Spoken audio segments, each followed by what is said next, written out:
اعوذ باللہ من الشیطان الرجیم بسم اللہ الرحمن الرحیم۔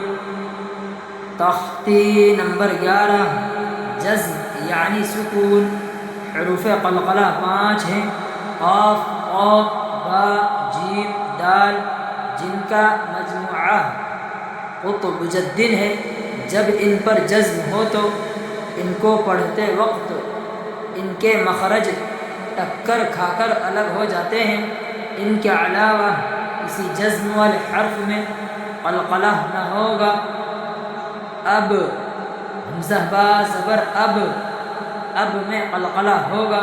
حروف قلقلہ کے 5 حرف میں سے ایک حرف با آیا، با کے اوپر جزم ہے اس لیے قلقلہ ہوگا۔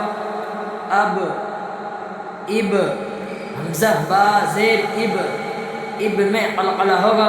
حروف قلقلہ کے 5 حرف میں سے ایک حرف با آیا، با کے اوپر جزم ہے اس لیے قلقلہ ہوگا۔ ان کے علاوہ کسی جزم والے حرف میں